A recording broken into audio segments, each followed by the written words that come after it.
It's my birthday, and there will be cake.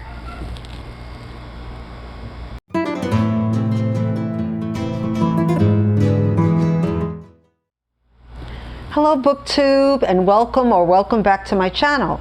I'm Marilyn Maya, and today when you watch this will be my 72nd birthday. Happy birthday to me. I think it's an accomplishment to reach this great age, and maybe I'm making too much of my birthday, making it a whole birthday month, but it's also my anniversary, my second anniversary on BookTube. So I thought I would have a little fun. And yesterday I saw a video from Heather from Reading with a Vengeance, and it's her birthday too, so happy birthday, Heather. And I wasn't tagged, but I thought I would do this tag. It's called the Birthday Cake Flavors tag, and Heather found it on Instagram. It was like just a tag. It wasn't a booktuber who made the tag, but I thought, I just woke up and said I want to do a video today. So here goes. The prompts are, of course, cake flavors, right? So we start out with chocolate. Now chocolate is, everybody likes cake, Heather says.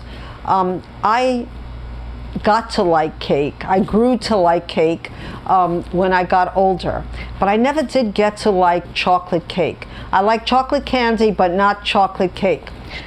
So here's the prompt for this. A dark book you absolutely love. For this book is very special. I could have given you a thriller book, an Agatha Christie book, and Then There Were None. That's a dark book I absolutely love. But I wanted to go a little deeper. And this book is about a man who became a number, who became a person, and that is Viktor Frankl, and the book is Man's Search for Meaning, and this is the newly revised and enlarged 3rd edition. And he's also invented a psychiatric way of dealing with trauma called logotherapy, and he became one of the most famous psychiatrists in the world since Freud. And so he developed. So the first part of the book is his harrowing experience in the death camp, and what he learned from it, and he became a different person. And the first book is very dark, but because he survives and he became this person who can help other people by what he learned and what he developed, this is a book that everyone should read, in my opinion, and it's taught in a lot of schools. So in this newly revised and enlarged edition, he adds a new introduction and a new chapter actually about logotherapy. So I picked this as my dark chocolate read. Let's get to something light, like vanilla. Vanilla is my favorite flavor of cake. I love butter vanilla, any kind of vanilla. I used to like vanilla ice cream. I'm just a vanilla girl, what can I say? And for this I picked Miss Plum and Miss Penny, and this is a Dean Street Middlebrow Press book that I was turned on to by Lil of Lil's Vintage World. And when I heard about this book, I knew it was for me. It's by Dorothy Evelyn Smith, and the introduction says, I do not anticipate for one moment that Miss Plum has been murdered, though I should have some slight sympathy with her assassin if she had. So Miss Penny is like a middle-aged spinster living in a little English village, and she has her friends around her, a perfect housekeeper.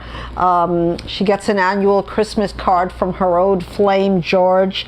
And she has this prissy neighbor named Stanley who's always keeping her on the back burner in case he wants to get married. Also a neurotic widowed priest and his alienated son. And into this group of misfits, you can call them, I love misfits anyway, comes Miss Plum, who Miss Penny saves from drowning in a duck pond. So, you know, she wasn't really drowning, but Miss Penny takes her in, and I really love that because I always took in people in my house. People, maybe they weren't drowning in a duck pond, but maybe they were having some problems finding a place to live, or in between marriages, or just maybe came to Hawaii and weren't settled yet. So I can, you know, really sympathize with people who take in other people.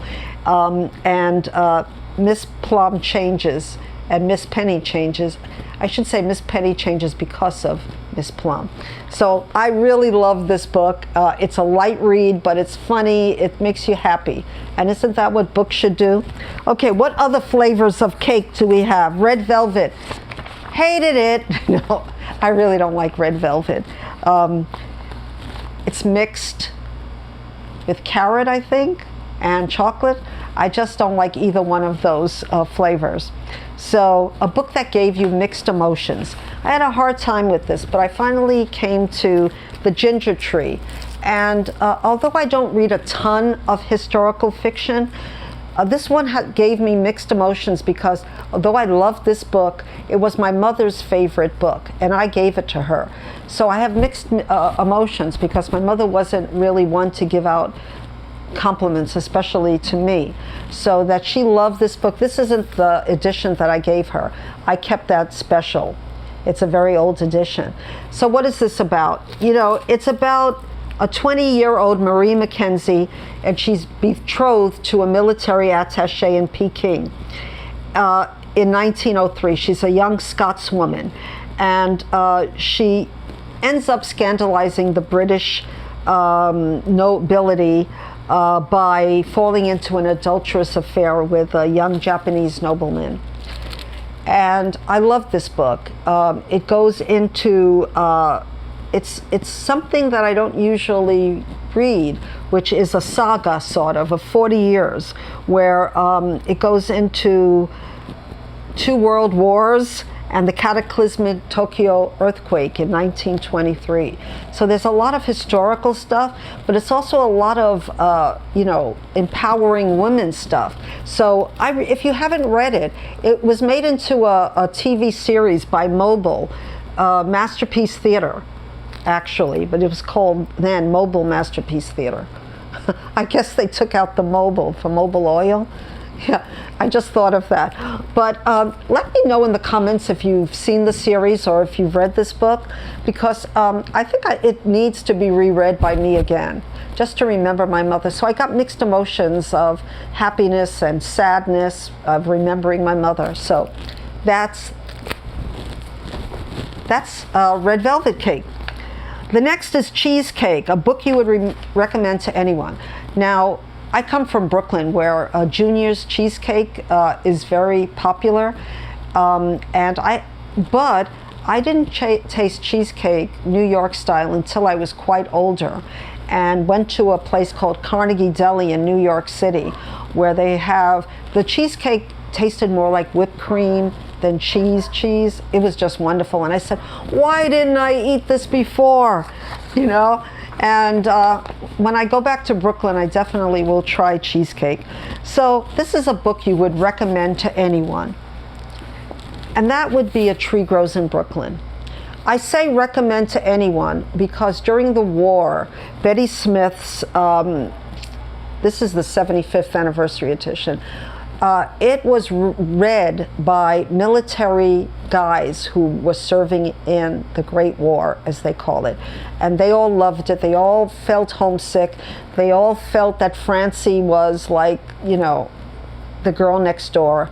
And I think that if military guys could feel that, which is a coming-of-age girl story, then anyone would like it. It's well written. It's great storytelling. It's her memoir. I always have trouble with autobiographical fiction. It's not fiction. She said that all her books were true. So anyway, that's my answer for this one, this flavor. The next flavor is coffee cake. I love coffee cake. I can eat it every day, but I don't. But a good coffee cake, also in New York we have Good Coffee Cake, a book with great writing. And you know, there's so many books with great writing, but we just came off of Jane Austen July, so I'm going to say Pride and Prejudice. And everything that Jane Austen wrote was beautiful writing. So that's all I'm going to say about that one. The next flavor is Tiramisu, a book that left you wanting more. So I have to go to Barbara Pym's books, because every single one of them left me wanting more. She's such a great writer, and she's just so, they call her the modern day Jane Austen.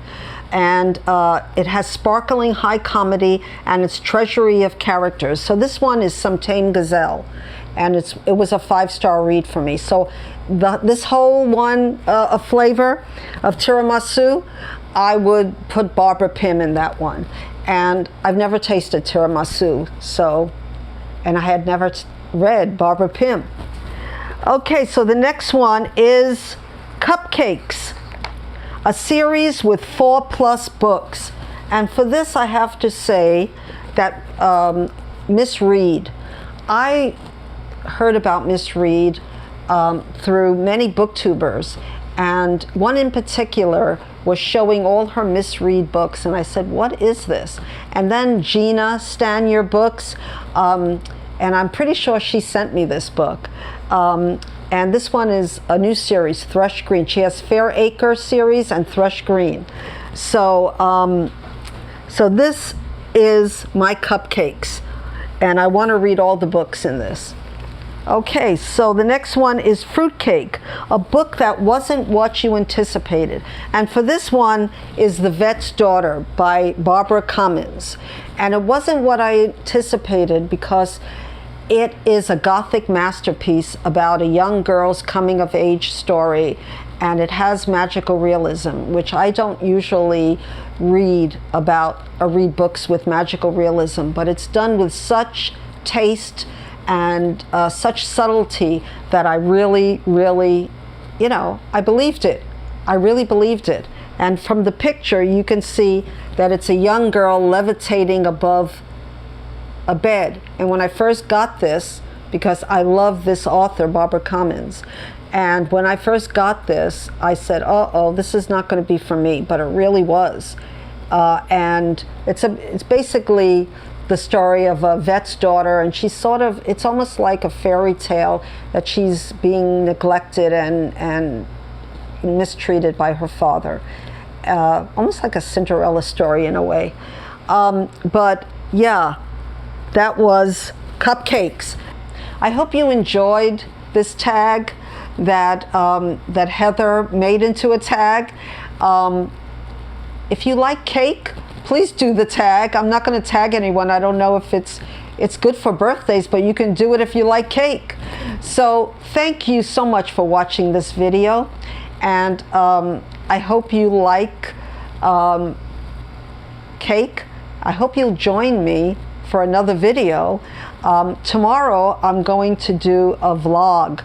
I'm going to a botanical gardens, and my daughter's going to help me vlogging about the beautiful plants that we have in Hawaii. So I'm really working hard to make a lot of videos this month, and I hope you're enjoying it. So please comment. I love to hear your comments, and like, please, and subscribe if you want to hear more videos, watch more videos. So until we meet again, I wish everyone to have a wonderful year, and I hope I have a wonderful year. So, aloha.